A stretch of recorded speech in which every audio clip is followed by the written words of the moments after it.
ఓం శ్రీ గురుభ్యో నమ. శ్రీ నిరవి టీవీ ప్రేక్షకులందరికీ నమస్కారం.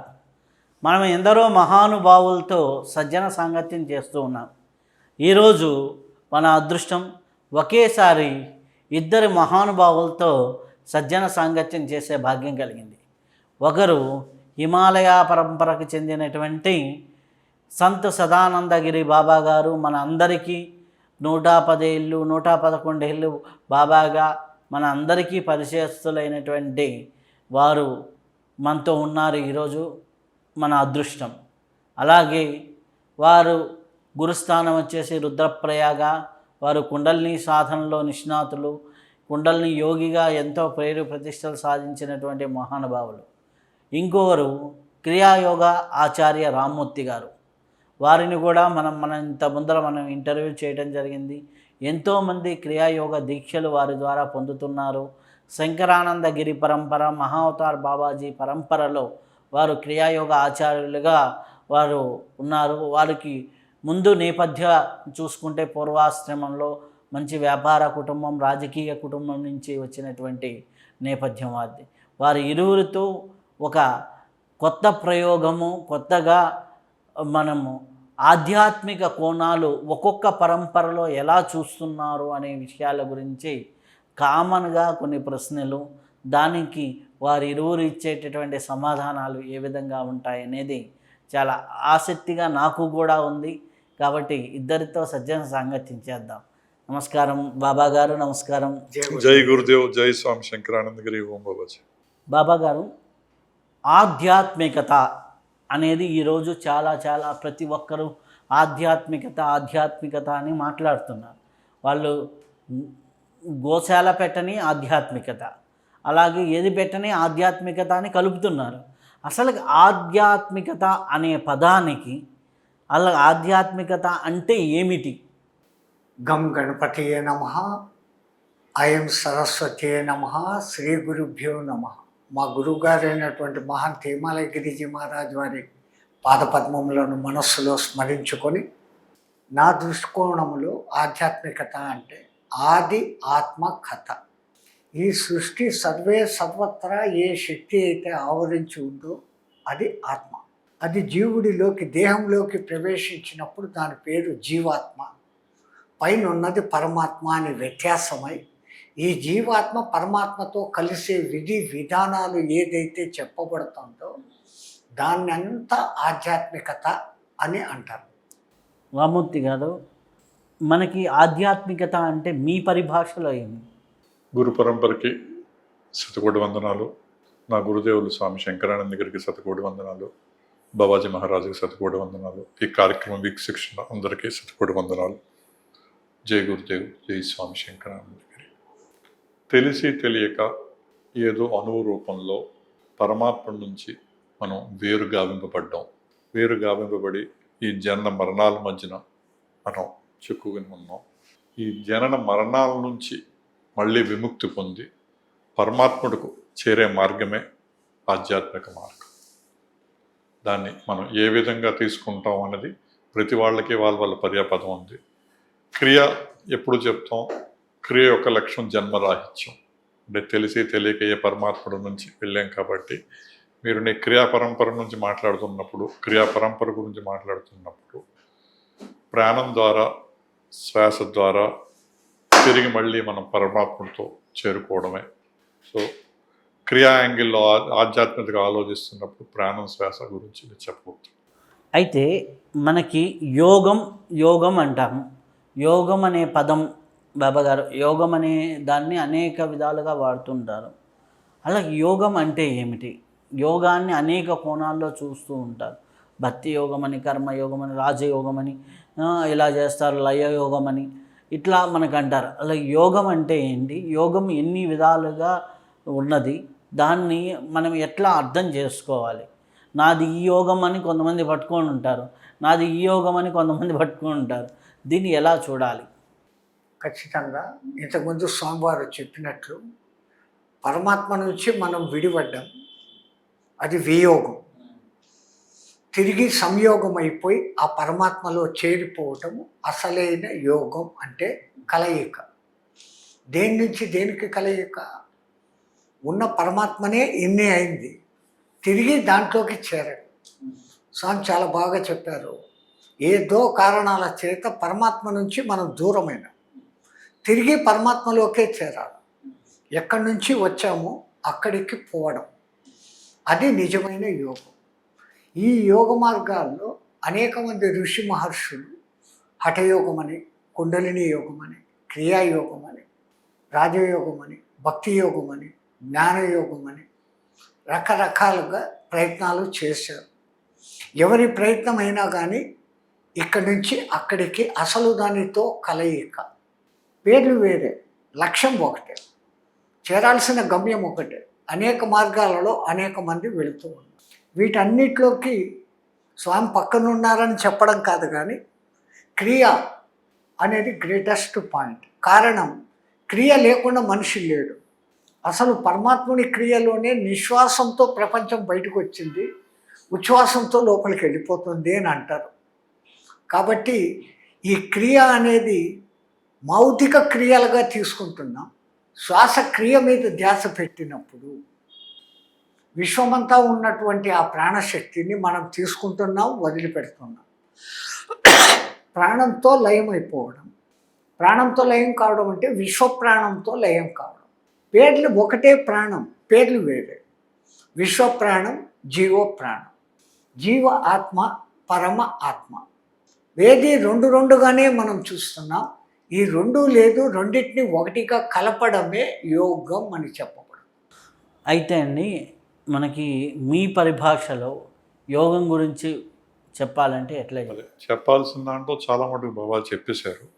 ఇంకా సింప్లిఫై చేసి చెప్పడానికి, కామన్ మ్యాన్కి అర్థమయ్యే చెప్పడానికి, యోగము అంటే బాబా కలయిక అని చెప్పారు, ప్లస్ వియోగము అంటే మైనస్. ఈ శరీరానికి శ్వాస ఎప్పుడైతే కలిసిందో అప్పుడు యోగం ఏర్పడింది. ఎప్పుడైతే ఈ శరీరానికి శ్వాస విడిచిందో అప్పుడు వియోగం ఏర్పడింది. శ్వాసతో పాటు యోగంతో పాటు పవిత్రత ఏర్పడింది. మీరు పవిత్రుడు, అమృతస్య పుత్ర, మరణం లేని బాలుడు మీరు. మీకు మరణం లేదు. మరణం ఈ శరీరానికి, శరీరం మీరు కాదు. సో మీకు యోగం శ్వాస ద్వారా ఏర్పడింది. మళ్ళీ అదే శ్వాస ద్వారా వియోగం ఏర్పడింది. సో యోగం వియోగం మధ్యన ఉన్నారు. ఎప్పుడు యోగంలో ఉండాలంటే ఎప్పుడు శ్వాసలో ఉండాలి. ఎప్పుడు శ్వాసలో ఉండడం దాన్నే యోగంగా నా పరిభాషలో, నేను అర్థం చేసుకున్న భాషలో. నా అర్థం చేసుకుని చాలా నిమిత్త మాత్రం అయి ఉండొచ్చు, బట్ నా గురువులు ద్వారా నాకు తెలిసిన పరిభాషలో యోగంలో ఉండడం అంటే సోహంలో ఉండడం, శ్వాసలో ఉండడం. ఆధ్యాత్మికత అంటే చాలామంది చాలా గొప్పగా శ్వాస గురించి మాట్లాడుతుంటారు. ఇందాక మీ ఇరువురు మాట్లాడినప్పుడు ఆధ్యాత్మికత, శ్వాసకి ఆధ్యాత్మికతకి ఉన్న లింక్, భౌతిక శ్వాసకి ఆధ్యాత్మిక శ్వాసకి ఉన్న వ్యత్యాసం ఏమి? ఆ శ్వాస గురించి ఆధ్యాత్మికతలో ఉన్నటువంటి ప్రయారిటీ ఏమిటి? తల్లి గర్భంలో ఉన్నప్పుడు జీవుడు శ్వాస తీసుకోవడం లేదు. తల్లి శ్వాస ద్వారానే ఆ ఒక కనెక్టివిటీ ఉంటుంది. తల్లి వేరు నుంచి నాభికి కనెక్షన్ ఉంటుంది. ఆహారం కానీ ప్రాణశక్తి కానీ ఆ జీవానికి, ఆ పిండానికి అందుతాం. స్వతంత్రంగా జీవుడు ప్రాణం తీసుకోవడం, ఊపిరి తీసుకోవడం అనేది గర్భం నుంచి బయటికి వచ్చినప్పుడు, ఆ గర్భం నుంచి బయటికి రావడమే ఒక మాయలో నుంచి బయటికి రావడం.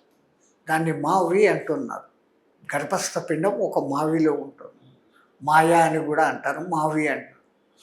దాంట్లో ఉన్నాడు కాబట్టే మాయలోనే పుట్టి మాయలోనే బయటకు వస్తున్నాడు. జీవుడు ఒక్కసారి బయటకు వచ్చినప్పుడు శ్వాస తీసుకుంటున్నాడు, ప్రాణాలు నిలబడుతున్నాయి. శ్వాస తీసుకున్నప్పుడు లోపలికి పోయిన ఈ ఒక్క ప్రాణము పంచ ప్రాణాలుగా, పంచ ఉప ప్రాణాలుగా మారి వాని శరీరం అంతా ప్రవహిస్తాను. రక్త కణాలను మళ్ళీ తేజోవంతం చేస్తాను సైంటిఫికల్గా. సో ఈ ప్రాణశక్తి అంత గొప్పది. మొదటి శ్వాస తీసుకొని లోకంలోకి వస్తున్నాడు, చివరి శ్వాసను వదిలేసి పైకి వెళ్ళిపోతాడు. ఈ శ్వాస నిశ్వాసాల మధ్యదే జీవితం. అందుకే మా గురువుగారు అంటూ ఉంటారు, జన్మ అన్న పదాన్ని అర్థం చేసుకుంటే అన్నీ అర్థమవుతాయి.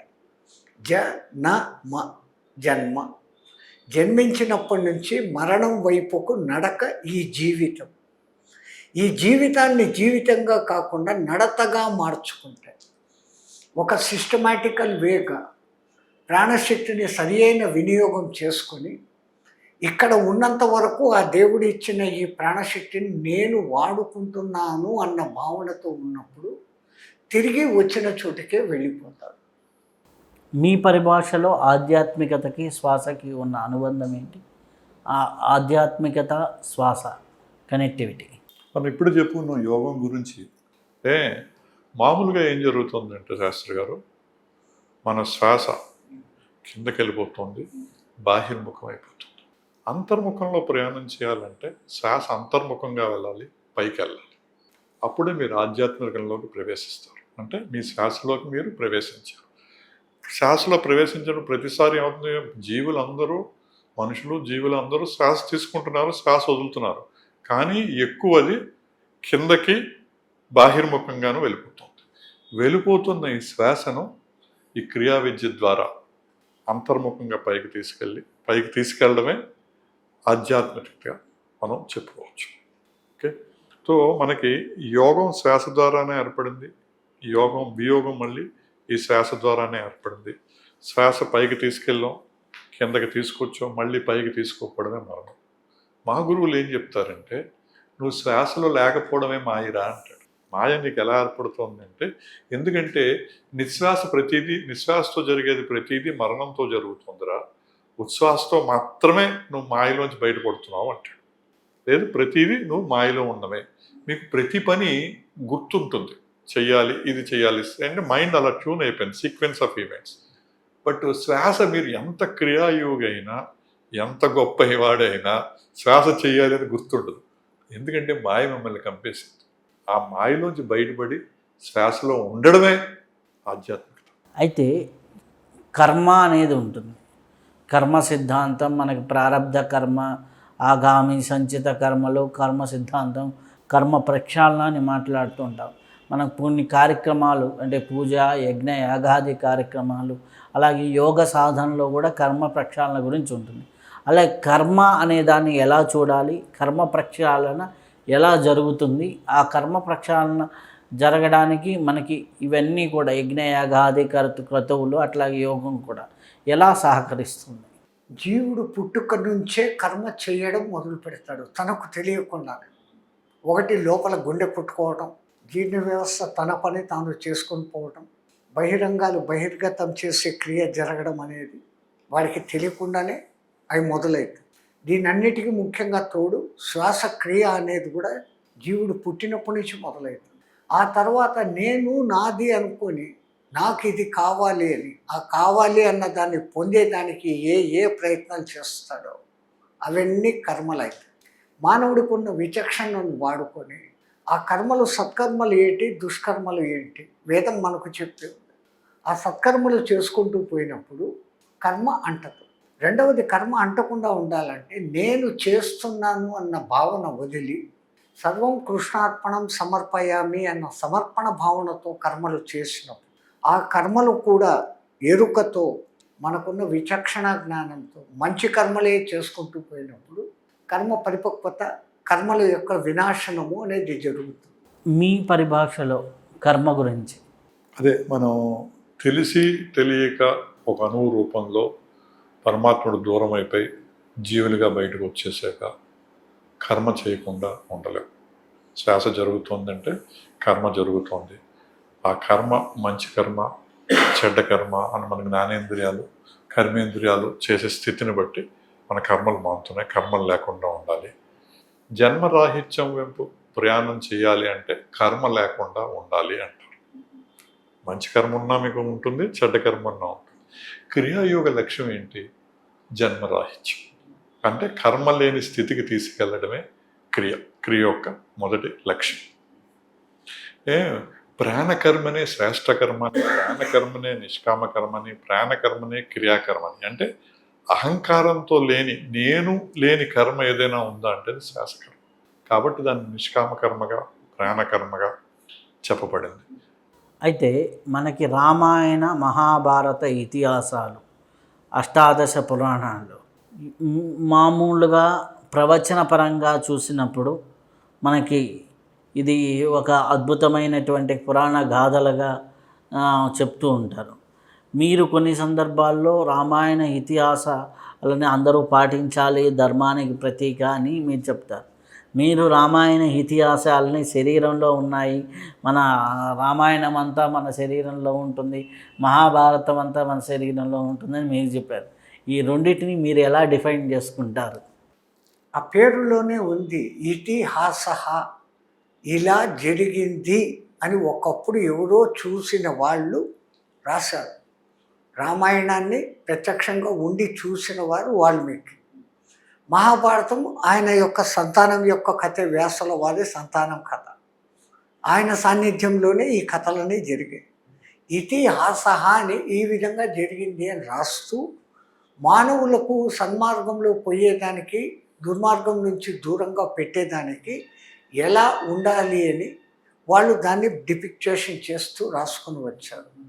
స్వామి గారి దృష్టిలో కానీ మా దృష్టిలో కానీ చూస్తే యోగపరంగా రామాయణ భారతాలు రెండు నిజంగా స్వామి చెప్పినట్లే మనలోనూ కూడా ఉన్నాయి. మేము ఎప్పుడైనా యోగపరంగా రామాయణం చెప్పదలుచుకుంటే రాముడు అనే పరంధాముడు ఇక్కడ ఉన్నాడు,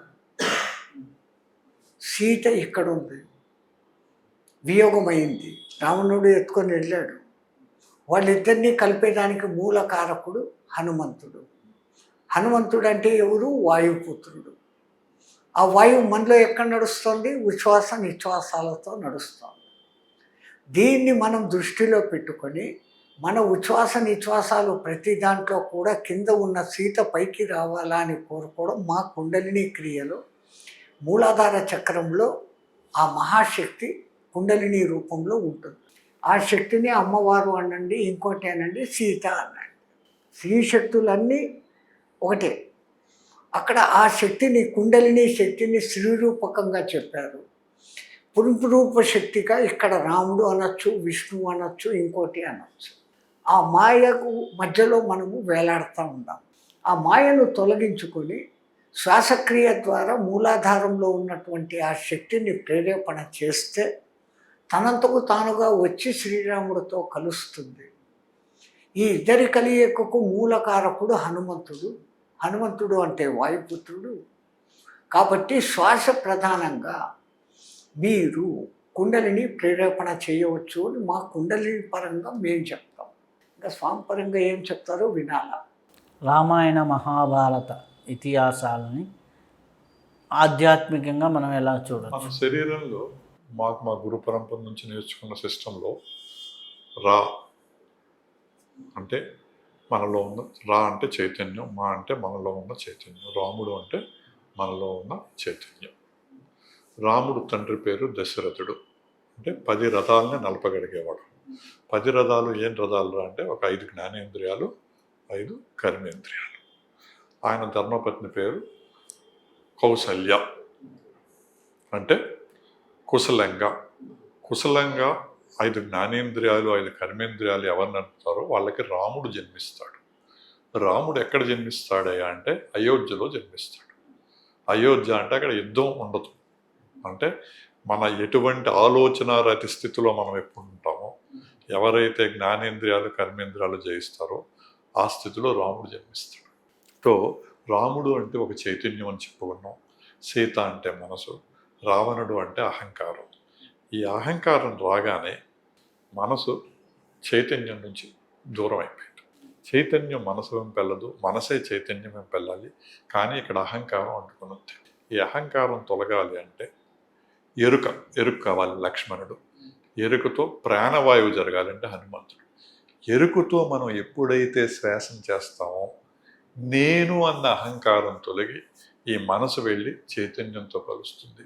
దీన్నే శరీరంలో రామాయణంగా చెప్పబడింది. అంటే మన స్నేహం 24 గంటల్లో 23 గంటల 50 నిమిషాలు నేను అన్న అహంకారంతో ఉంది, రావణుడితోటే ప్రయాణంలో ఉంది. శ్వాస చేసినప్పుడు మాత్రమే మీ ప్రయాణం రావణుడితో వెళ్తుంది. ఎందుకంటే మీరు ఎరుకతో ప్రాణవాయువుతో ఉన్నారు కాబట్టి మీ ప్రయాణం రాముడితో వెళ్తుంది. ఈ విధంగా శరీరంలో రామాయణాన్ని మనకు వివరించారంటే నిత్యం మన పోరాటం రావణుడితోటి, మన గమ్యం రాముడి వెంపు వెళ్ళడానికి మనకి హెల్ప్ చేసేది ప్రాణవాయువు, ఎరుక, లక్ష్మణుడు. ఇప్పుడు మహాభారతానికి వచ్చేసరికి మనమంతా మనసు ఆధీనంలో ఉన్నాం. మనసు ఒక గుడ్డిరాజు. Okay, mind is blind king. దారి తెలియని రాజు గమ్యం లేకుండా వెళ్ళిపోతున్నాడు. ఆయన కుమారుడు పేరు దుర్యోధనుడు. ఆయన అహంకారంతో నిండి ఉన్నాడు. ఈయన దారి తెలియదు, ఆయనకు అహంకారం ఉంది. వీళ్ళ సామ్రాజ్యంలో పాలన జరుగుతుంది. సో మన మనసుకి ఉత్తరాయణంలో, మైండ్కి ఉత్తరాయణంలో కొన్ని, దక్షిణాయనంలో కొన్ని, ఇలాగా 200 క్యారెక్టర్స్ ఉన్నాయి. More than 200 characters ఉన్నాయంటారు.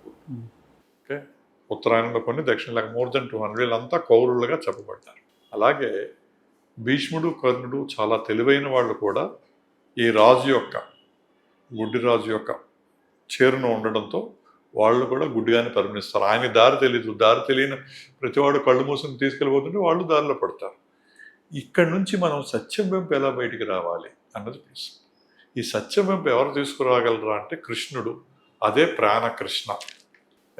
ఈ ప్రాణకృష్ణని ఎవరు సహాయం చేస్తున్నారు అంటే మూలాధారంలో నకులుడు, స్వధిష్టానంలో సహదేవుడు, మణిపురంలో అర్జునుడు, అనహతలో భీముడు, విశుద్ధలో యుధిష్ఠిరుడు ఈ ప్రాణాన్ని తీసుకురావడానికి వస్తున్నాడు. ఈ ప్రాణకృష్ణుడు ఏం చేస్తున్నాడు? ఈ శ్వాసను తీసుకెళ్ళి పరావస్థలోకి వెళ్తున్నాడు. పరావస్థ అంటే ఋషి పరాశరుడు. ఋషి పరాశరుడు సత్యవతిని, మత్స్యగంధని పెళ్లి చేసుకున్నాడు. మత్స్యగంధని జోజనగంధ చేస్తా అని చెప్పి వరం ఇచ్చాడు. వరం ఇచ్చి ఆవిడ వాసన అంతా తొలగించాడంటే ఇక్కడ పరావస్థ, ఋషి పరావస్థలు వెళ్ళి సత్యంలో కలిసిపోయాడు. ఏం జరుగుతుందంటే ఈ అంధకారం నుంచి ఈ ప్రాణకృష్ణుడి ద్వారా, ఈ పంచపాండవులను కలిపి ప్రాణకృష్ణుడి ద్వారా ఈ అంధకారం నుంచి సత్యం వైపు ప్రయాణం చేయించడమే మహాభారతం. ఈ సత్యం అసత్యం మనలోనే జరుగుతుంది. మనం ఎప్పుడంటే సత్యం వైపు ప్రయాణం ఉంటుందో, శ్వాసలో ఉన్నప్పుడు మన ప్రయాణం సత్యం వైపు, పరమాత్మ వైపు ప్రయాణం అని చెప్పబడుతుంది.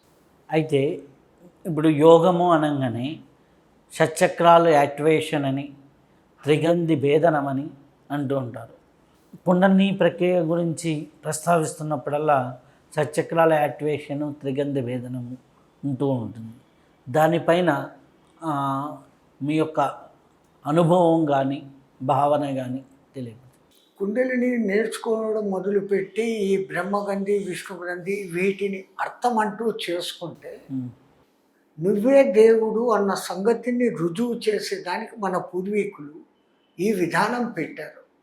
ముందు బ్రహ్మగ్రంథి ఉంటుంది. మూలాధార స్వాధిష్టానాలను కలుపుకొని బ్రహ్మగ్రంథి అంటున్నారు. స్వాధిష్టానం దగ్గర మన రీప్రొడక్టివిటీ ఆర్గాన్ ఉంటుంది. పునరుత్పత్తి అవయవాలు అక్కడ ఉంటాయి. తో మనం పునరుత్పత్తి చేస్తున్నారు మానవులు, స్త్రీ పురుషులు. అంటే మీరే బ్రహ్మలు. మిమ్మల్ని మీరు పోషించుకుంటున్నారు, మీ సంతానాన్ని పోషింప చేస్తున్నారు. అక్కడ రెండవది విష్ణు. మణిపూరక చక్రం నుంచి అనాహతం వరకు దాటితే విష్ణు గ్రంథి విభేదిని అంటారు. దాని తర్వాత ఇది విశుద్ధి ఆజ్ఞాలకు పైన ఉండేది రుద్ర గ్రంథి అంటారు. అంటే ఇక్కడికి పంచభూతాలను జీవుడు అతిక్రమించేశాడు. మూలాధారము భూమి, స్వాధిష్టానము జలము, మణిపూరకము అగ్ని, అనాహతము వాయువు, విశుద్ధము ఆకాశం. ఈ జీవుడు ఈ పంచభూతాలను దాటుకొని పోయిన తరువాత ఈ దేహం అనే దాన్ని పరిత్యాగం చేసేసినప్పుడు అక్కడ రుద్రతత్వం. ఆ 3 గ్రంథులు అంటే ముగ్గురు మీలోనే ఉన్నారు, బ్రహ్మ విష్ణు మహేశ్వరుడు అని. వీరి ముగ్గురికి నియామకుడైనటువంటి పరబ్రహ్మం ఏదైతే ఉందో అది సహస్రారంలో ఉంది. మిమ్మల్ని మీరు తెలుసుకోండి, మీరే పరబ్రహ్మ అని తెలియజేయడము కుండలిని యోగంలో ఉన్న ఒక చిన్న రహస్యం. మీలోనే అనంతమైన శక్తి ఉంది. ఆ శక్తిని మేల్కొల్పాలంటే సాధారణంగా తీసుకునే వాయుక్రియలు కాకుండా కొన్ని గురుముఖంగా నేర్చుకున్న వాయుక్రియలు నేర్చుకున్నప్పుడు ఆయా చక్రాల భేదనం అంటూ జరిగిపోయి సహస్రారంలో ఆనందతత్వ స్థితికి చేరుకుంటారు అనేది కుండలిని. ఏ యోగము చెప్పినా ప్రతి యోగంలో పనికి చేసేది ఉచ్ఛ్వాస నిశ్వాస. ఈ 2 ఖచ్చితంగా పనిచేస్తుంటాయి. సో ఈ రెండింటి మీద ధ్యాస పెట్టడము అనేది అనేక విధాలుగా అనేక మంది చెప్పుకొని వస్తున్నారు. పత్రిజీ అనే ఆయన శ్వాస మీద ధ్యాస పెట్టు అంటాడు. ఈ క్రియాయోగులు చెప్పే స్వాములు చెప్పేది క్రియాయోగ వాళ్ళు కిందికి గాలిని వదలకు, గాలిని పైకే పెట్టు అంటారు. ఆ విజయనగరం స్వామి గారు కూడా ఇదే మాట చెప్తూ ఉంటారు. మాది కూడా ఎప్పటికీ దృష్టి పైకి ఉండాలి. ఉన్న స్థితి నుంచి ఉన్నత స్థితికి పోయేదానికే ప్రయత్నం చేయాలి. ఆ ప్రయత్నంలో ఈ కుండలిని అనేది ఈ విధంగా ఎలాబరేట్ అయ్యి ఎక్స్ప్లెనేషన్ ఇవ్వబడతాం. క్రియాయోగంలో కొద్దిపాటి మార్పులు ఉంటాయి, హఠయోగంలో కొద్దిపాటి మార్పులు ఉంటాయి. హఠయోగంలోనూ ఆసనాలు ఉన్నాయి, మా కుండలిని యోగంలోనూ ఆసనాలు ఉన్నాయి, క్రియాయోగంలో కూడా ఆసనాలు ఉన్నాయి. ఈ ఆసనాలు ఈ ప్రాణశక్తిని ఊర్ధ్వగతికి తీసుకుపోయేదానికి సహకారం అందిస్తాయి.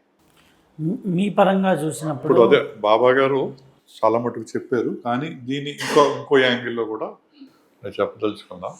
ఎలాగంటే గురు బ్రహ్మ గురు విష్ణు గురుదేవో మహేశ్వర గురు సాక్షాత్ పరబ్రహ్మ తస్మై శ్రీ గురువే నమః మనం చెప్పుకున్నప్పుడు శ్వాస తీసుకోవడాన్ని సృష్టికర్త గురు బ్రహ్మ, శ్వాస నిలపడాన్ని లయకారకుడు గురు విష్ణు, శ్వాస వదలడాన్ని ఈశ్వరుడు వినాశకారకుడు. సో గురు బ్రహ్మ గురు విష్ణు గురుదేవో మహేశ్వర విప్రత్తే సద్గురు సదాగురు విప్రత్తే.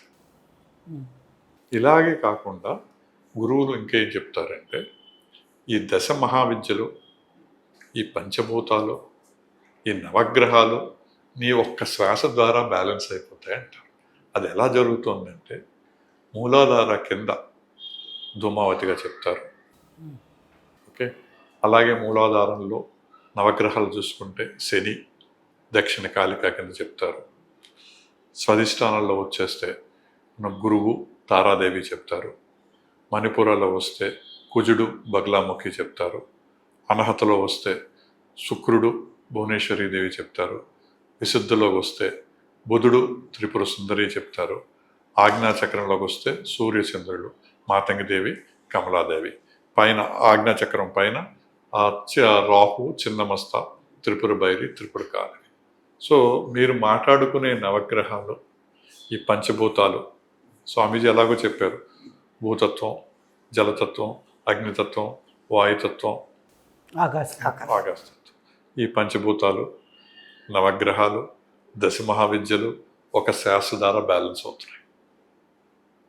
ఒక్క శ్వాస ద్వారా ఇవన్నీ బ్యాలెన్స్ అవుతున్నాయి.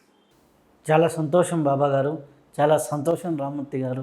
ఇద్దరూ కలిసి చాలా అద్భుతమైనటువంటి ఆధ్యాత్మిక విషయాల్ని పంచుకున్నందుకు చాలా కృతజ్ఞతలు. వినూత్నంగా ఇద్దరు గురువులను కలిపి నేను కూడా ప్రశ్నించడం, ఒకే ప్రశ్నని ఇరువురికి అందించి వారి వారి కోణాల్లో సమాధానాలు తీసుకోవడం అనేది చాలా అద్భుతంగా ఉంది. చాలా క్లారిఫికేషన్స్ కూడా వస్తాయి.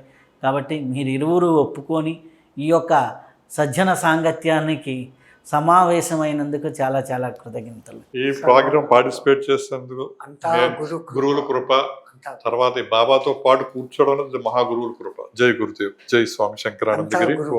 అంతా గురు కృప. జై గురుదేవ్. ఈ యొక్క మహాభాగ్యం అనేది నాకు రావటం నా అదృష్టం. అలాగే ఈ యొక్క కార్యక్రమం చూసిన ప్రతి ఒక్కరు కూడా అదృష్టవంతులే. ఇట్లాంటి జ్ఞానంతో మరొక్కసారి కలుసుకుందాం. అంతవరకు సెలవు. నమస్కారం.